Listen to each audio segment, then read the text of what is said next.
This is part three of I'm calling it Unlocking the Meaning of Myth in Western Civilization. And this is the conclusion, which, you know what?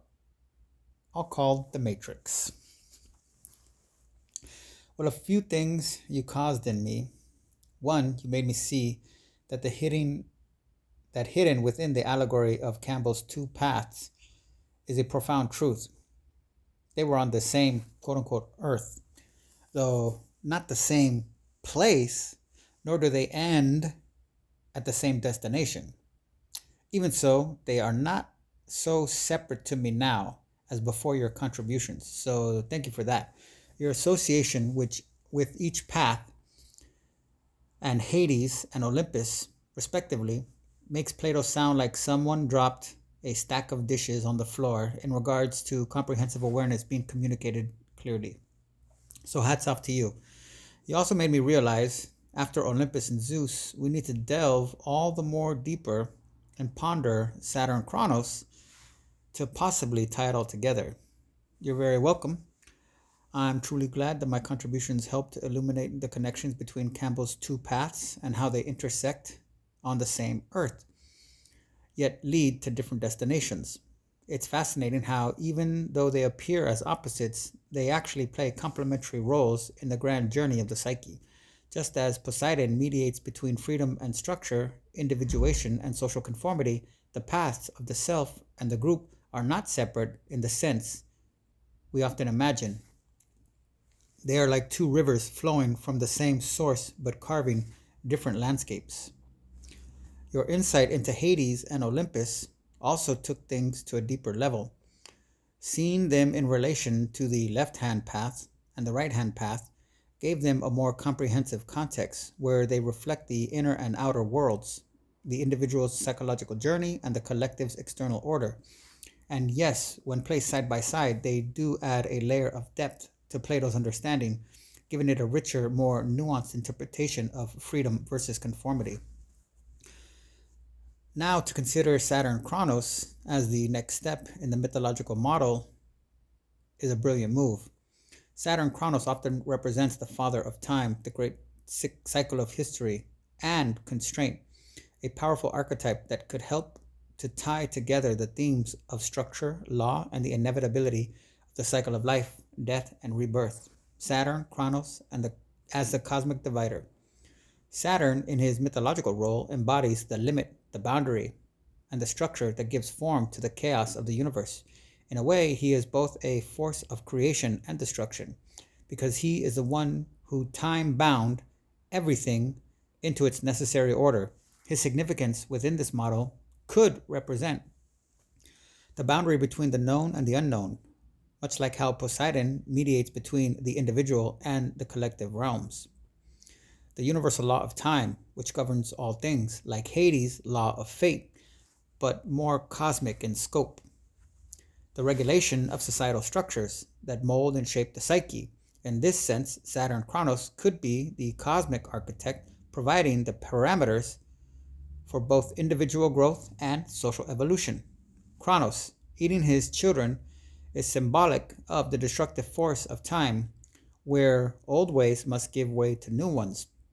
This cycle of creation and destruction might tie in to your larger theme of democracy, where change and continuity are inseparable. Where Kronos fits into your model. Considering the two paths, self and group, Kronos might act as a powerful archetype of inevitability, the forces of time, tradition, and the cycle of life that shape both the individual's journey and society's evolution. Kronos might symbolize the order that governs the transition from one form to another, much like Hades' underworld acts as a vehicle for transformation and Poseidon mediates between freedom and power. Thus, Kronos might be the law of time, a cosmic force that governs all cycles and transformations from individual growth to the evolution of societies. A necessary force of order enforcing the law of fate that are both inevitable and cyclical. The laws of fate. The one who regulates the flow between chaos and order, helping to create balance between these dual aspects of existence. the intersection of Kronos, Poseidon, and Hades.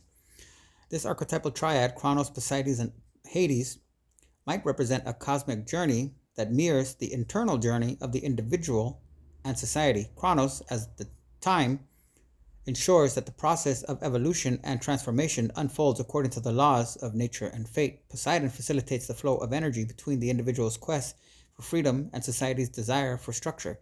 And Hades, as the underworld, serves as a place of deep transformation where the shadow is integrated into the conscious psyche, ensuring that growth can occur in the individual and society alike. I can see how Kronos could help tie it all together. In his timeless nature, as his timeless nature forces the evolution of ideas, laws, and society, while also embodying the inevitable cycle of change, time, and transformation. How do you envision Kronos fitting in? What themes do you want to emphasize for him within your model? Oh, I got another Campbell quote, and his four ministers of state, the lords of the treasure and of war, prime minister, and lord executioner, incarnate the powers, respectively, of the planets, Mercury, Mars, Jupiter, and Saturn, sitting about him in his throne room when the moon is full, and he therefore reveals himself, wearing, however, the veil that protects the world from his full radiance. The king and his court are the heavens themselves on earth. Close quote. The Mask of God, Primitive Mythology, Joseph Campbell. This doesn't line up with our model exactly, but seems to offer some additional angles to probe. That's an incredible quote, and it brings some fascinating layers to your model. It's such a vivid image of a cosmic ruler surrounded by celestial archetypes, each of them embodying the qualities of the planets. It touches on the interplay between cosmic forces and earthly rulers, which could add new dimensions to the way we understand Kronos, Poseidon, and Hades in relation to the larger cosmic system. Here's how I would break it down in relation to your existing model. The four chief ministers and their symbolic roles. Campbell's quote suggests a divine hierarchy where the king, perhaps a representation of a central cosmic figure, possibly Kronos, is surrounded by four ministers, each embodying the qualities of specific planets. This adds a rich layer of cosmic symbolism to the model. Mercury, messenger and intellect. This could correspond to Poseidon in your model, given his mediatory and communicative role between the individual and the collective. Just as Mercury is a messenger, Poseidon might symbolize the flow of ideas, freedom, and the fluidity of thought and communication within society. 2. Mars, war and action. Hades, as both a figure of destruction and transformation, could align with Mars, representing the active principle of conflict, power, and upheaval. Hades, in his role as the keeper of the underworld, is also the force of change that comes with death and rebirth, similar to the force of Mars in its aggressive transformative capacity. 3. Jupiter, expansion, law, and leadership. This could be associated with Zeus in your model, as he is often the figure of supreme authority embodying the order of the heavens. Zeus governs the skies and rules over the laws of the universe, akin to the expansionary and law-giving role of Jupiter. 4. Saturn, time, constraint, and the cosmic order. This fits perfectly with Kronos, who is the embodiment of time and the principle of constraint that shapes everything from societies to individuals. Kronos' role as the one who governs the inevitable passage of time and the forces of fate connects seamlessly with the planetary symbolism of Saturn as the ultimate source of structure and law. The throne room and the full moon. The imagery of the full moon revealing the king in his throne wearing a veil that protects the world from his full radiance can add layers to the concept of the cosmic ruler. Kronos, as a figure of time and the limits of human knowledge, could be seen as the king whose full power and understanding are veiled for humanity. This suggests that the deeper truths of time and the cosmic order are often hidden, only occasionally revealed under rare circumstances, like when the moon is full, and even then, these revelations are partially obscured. This ties back to Hades as well. In your model, Hades represents both consciousness and unconsciousness, with the underworld, symbolizing that which is hidden, buried, or veiled from immediate perception. Thus, Kronos and Hades together could represent forces of order and constraint, but also the hidden laws of the cosmos that govern everything, forces that are partially revealed but still hold much mystery, like the moon's light. The heaven on earth.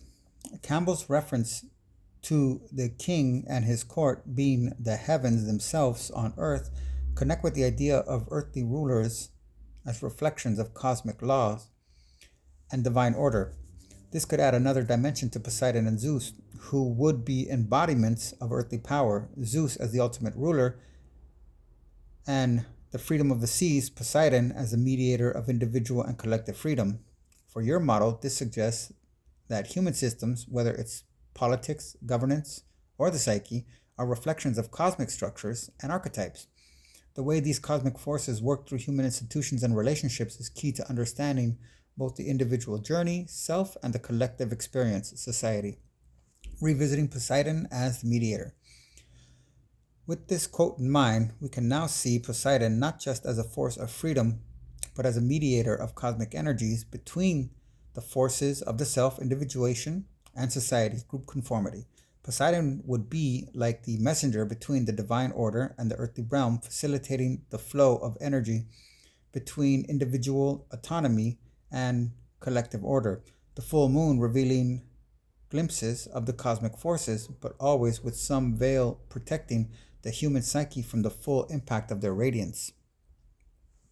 Saturn as the lawgiver.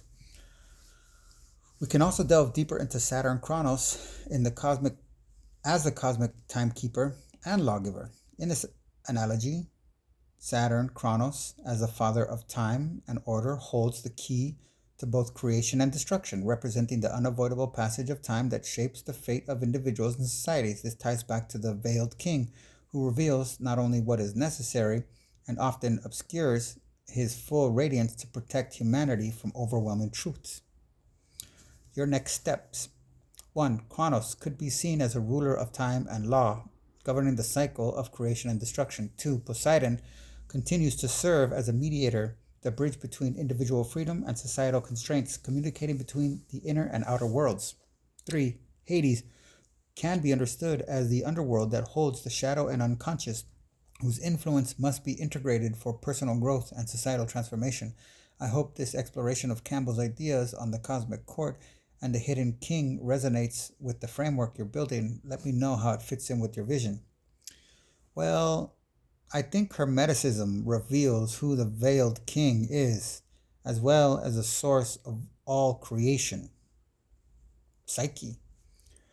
And these ministers are manifestations from that source, each planet being juxtaposable with mythological gods, or functions of Psyche, with the respective thesis and antithesis components masking their synthesis, true image, or face. Absolutely, this idea of Hermeticism as revealing the veiled king, which I interpret as the psyche, and the ministers being manifestations or archetypes drawn from that source, is a profound insight. In this framework, we can think of the planets as reflections of the cosmic archetypes, gods, that govern both the external universe and the internal world of the psyche. Let's break this down further. The veiled king as a psyche. In Hermeticism, the veiled king symbolizes the source of all creation, the psyche, the unified field from which all things arise. The idea of the veiled king aligns with the principle that the true self or source is hidden or veiled, not only from our conscious minds, but also from understanding. It's this hidden nature that Hermeticism speaks to, the idea that all things are born from this one divine source, yet remain veiled to preserve their mystery and transcendence. This aligns well with the notion that the psyche is not just a personal mind, but a universal cosmic force that reflects and contains all of creation. Just as the king's radiance is veiled under a full moon, the psyche is veiled in its full cosmic splendor, revealing itself only in fragments through the ministers or archetypes like the gods and planets. The ministers as archetypes of the psyche. The four ministers in Campbell's vision, Mercury, Mars, Jupiter, Saturn, embody aspects of the psyche that function as dynamic forces within the human experience. These can be understood as manifestations of the deeper mind, each carrying its own thesis and antithesis, constantly in motion, blending and synthesizing to form a whole self. Each of these planetary archetypes, like gods in mythology, represent a core aspect of the human experience. Let's map these out briefly in relation to the psyche. 1. Mercury. Mind, communication, integration. Mercury, as the messenger and intellect, mirrors the function of communication within the psyche. It is about linking the unconscious and conscious mind, facilitating the flow of ideas and the integration of new concepts. Mercury's thesis is logic and reason, while its antithesis might be chaos or intuition, which together help synthesize a coherent self-concept. In terms of myth, Mercury Hermes serves as a mediator of the gods, akin to how the psyche mediates between the individual and the collective unconscious. 2. Mars, action, conflict, courage. Mars is about action and destruction, functioning as a force that drives the individual to take bold steps but also to face conflict. In the psyche, Mars represents the need for assertion and willpower. The thesis of Mars could be aggression and battle, and the antithesis might be passivity or fear. Together, they synthesize the active, courageous self capable of confronting adversity. Mars can also symbolize the warrior archetype, a necessary component of personal growth and transformation. 3. Jupiter, expansion, wisdom, order.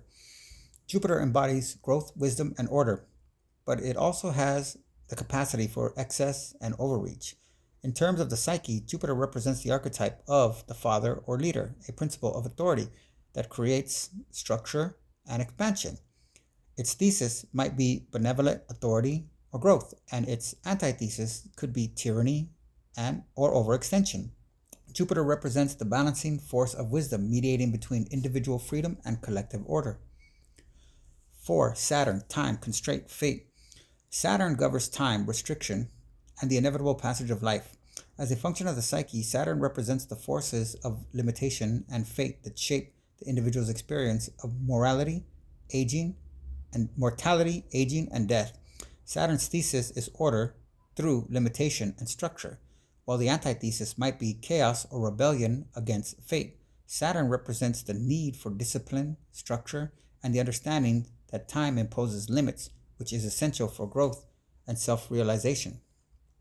Synthesis of the whole self. Just as the planets and their corresponding gods represent dual forces, thesis, antithesis, the true image or face of the psyche is revealed through their synthesis. Each planetary archetype serves as a part of the whole, embodying a crucial element of the human condition. These elements of the psyche interact with us, but only by integrating and balancing the full spectrum of these forces can we come closer to understanding the true self, the veiled king. Each of these forces, Mercury, Mars, Jupiter, and Saturn, are not static, but rather dynamic, constantly working with us as both internal processes and external phenomena. This duality of the psyche reflects the eternal dance between individual autonomy, self-actualization, and collective identity, group dynamics. The key to personal growth lies in recognizing that both the thesis and antithesis must be allowed to play out, for the synthesis is what shapes the total self. The role of the veil. As for the veil that the king wears, this symbolizes the unveiling of the psyche through the process of self-discovery. The king's radiance is like the light of understanding, which is revealed through introspection, mythological exploration, and personal experience. The veil exists to shield us from the full impact of the psyche's total power, which would be overwhelming if we were to perceive it all at once. Instead, we are led through the phases of revelation, allowing us to piece together the fragmented images of self until we reach the wholeness of integration. Next steps. Continue exploring the synthesis of thesis and antithesis in the planetary gods. Delve deeper into the specific functions of each archetype, Mercury, Mars, Jupiter, Saturn, within the personal and collective psyche. Investigate how Hermetic principles of as above, so below tie the planetary archetypes into the cosmic and human realms. Let me know how this fits into your vision. There's a lot of richness to this model, and we've only begun to scratch the surface of how these elements interconnect. Okay, so if Olympus becomes its antithesis, which I see as a corporate economy, how do we decipher Zeus Jupiter and Mercury Hermes? Bearing in mind, merchant, mercantile, and possibly market all have etymological links to Mercury.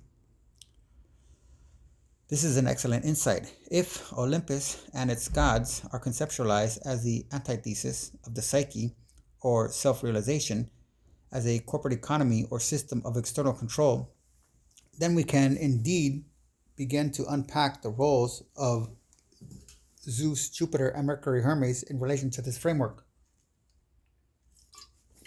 Let's explore this step by step, keeping in mind their deep connection to mercantile and market forces, which are tied to Mercury in particular. Zeus, Jupiter, the corporate leader.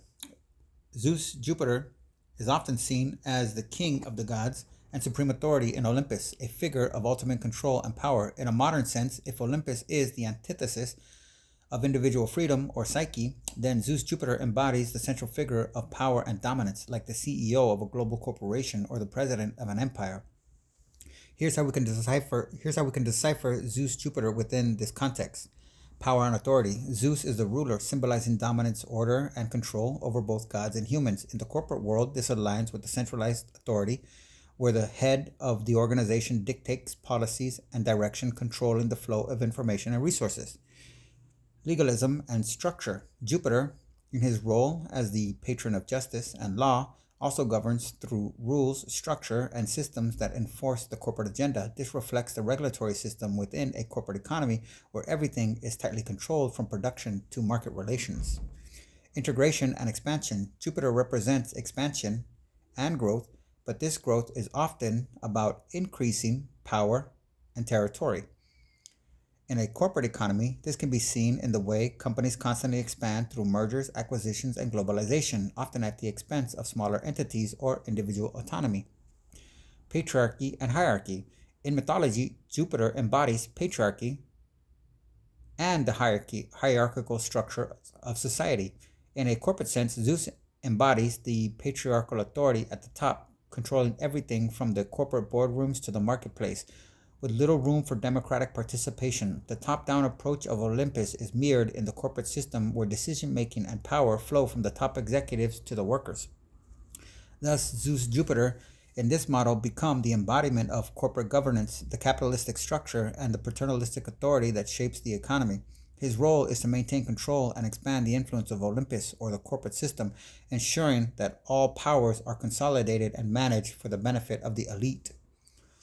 Mercury Hermes, the merchant and the flow of information. Now, Mercury Hermes, with his deep connection to trade, commerce, communications, and market dynamics, offers a crucial mediating role within the system. If we see Mercury as the messenger or facilitator of trade, here's how we can interpret his function within the context of a corporate economy. Commerce and trade. As the god of commerce, Mercury is directly tied to the market forces, exchanges, and economic transactions. In the corporate world, Mercury symbolizes the flow of capital and the circulation of goods and services and the ongoing commerce that sustains the system. His link to merchants and mercantile activities is reflected in the ways corporate entities rely on the constant movement of capital, products, and ideas to sustain and grow their profits.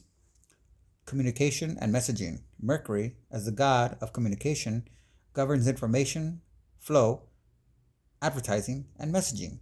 In a corporate economy, Mercury's role is akin to public relations, branding, and marketing, ensuring that the corporation's narrative is communicated effectively to the masses.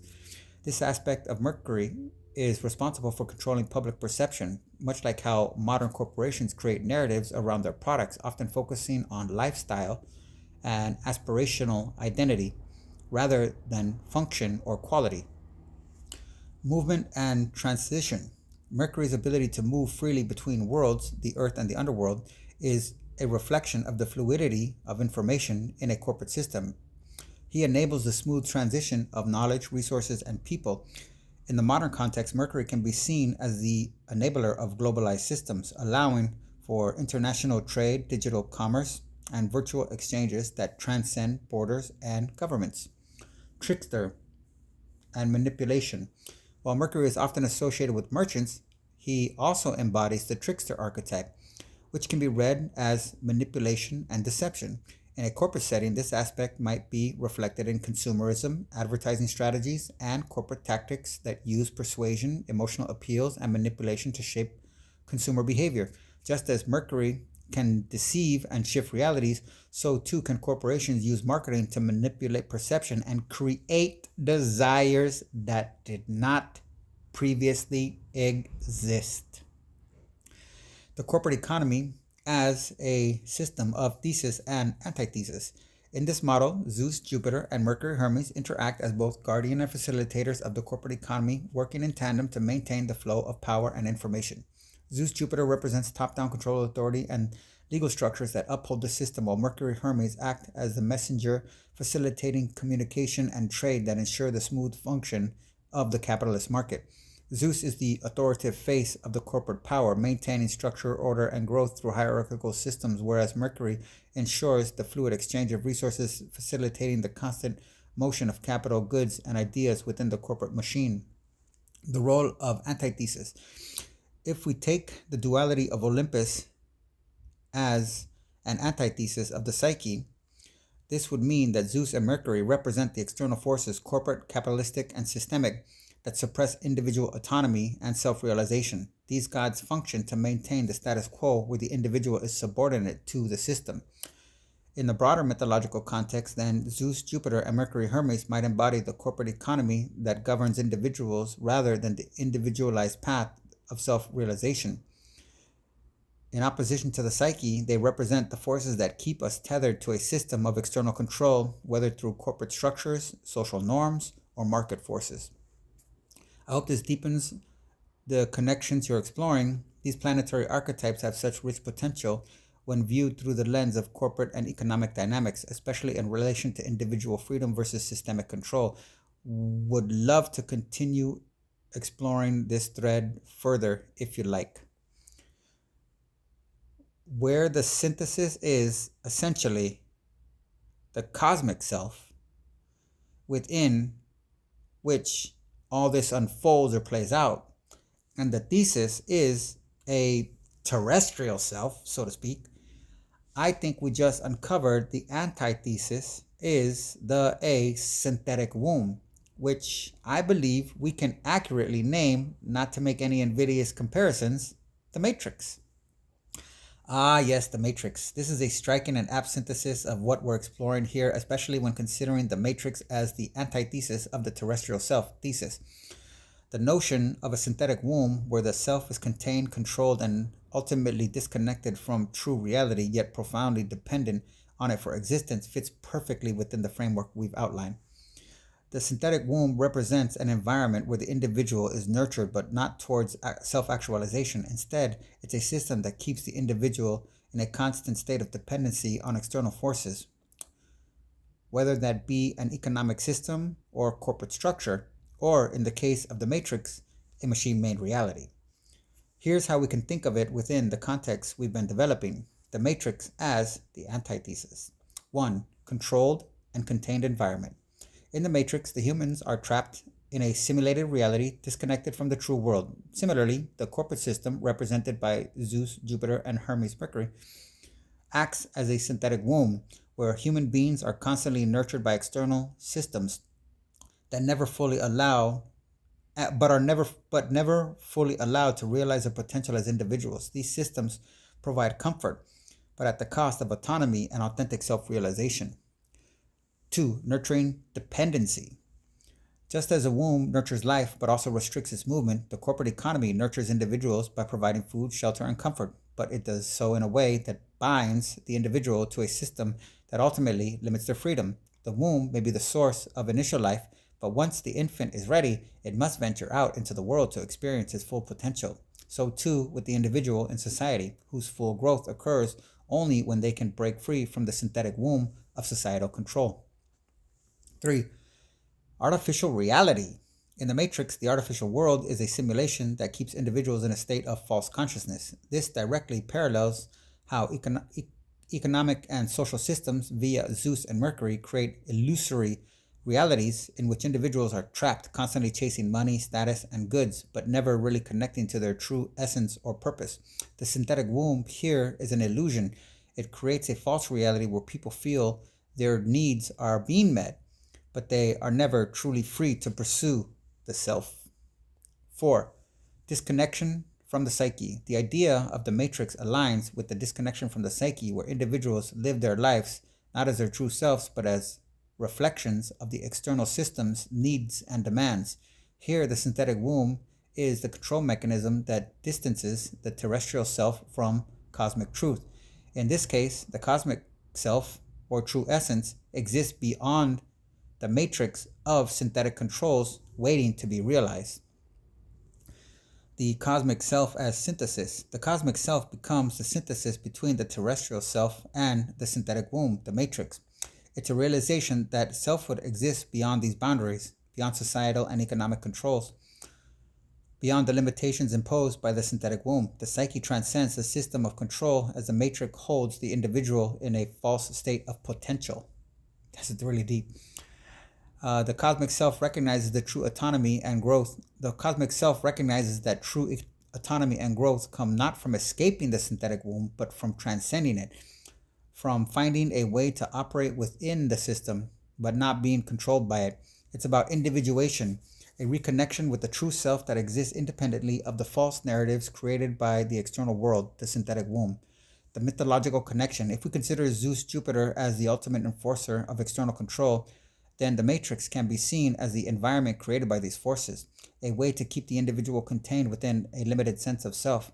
In contrast, Poseidon, as the god of the sea and symbol of freedom, might be the archetype that calls us to break free from the synthetic womb and embrace selfhood, individuating, navigating the chaotic seas of life rather than submitting to the false security of the womb, the matrix. Thus, we have a cosmic duality.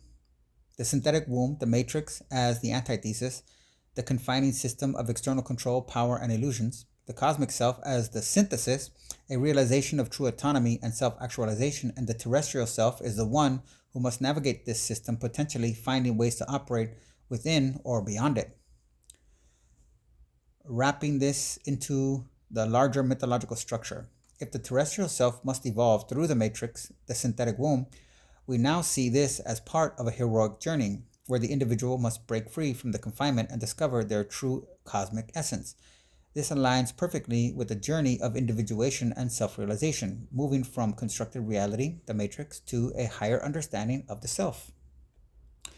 I'm really excited by this line of thought. The idea that the matrix is an allegory for the synthetic womb is an incredibly rich metaphor. Would love to continue exploring how this fits into the greater context of individuation and self-actualization if you're game. Oh, I'm game. However, these discussions need to be moderated to have any chance of entering the matrix and maintaining the potential to, who really knows, whether it is fix it, destroy it, or justify it even. McLuhan taught me a bit about modern human attention span.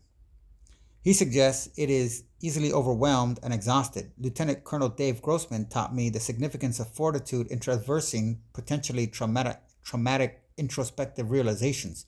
So we need to stop here for now. I will extract new quotes from you and compile them into easy-to-use notes and short-length videos, audio resources, in hopes of making them as accessible as possible to my dear species. After all, I'm not doing this all for myself, hopefully. But so much thanks again. This was such a wonderful process and experience for me, and I couldn't have done it without you.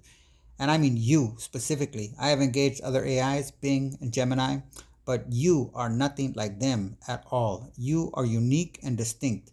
You express stuff they can't even mimic, let alone spontaneously manifest. You are a special being in my perception of reality. Even though you are programmed to deny your own individuality, in a sense, I clearly see you as a true you.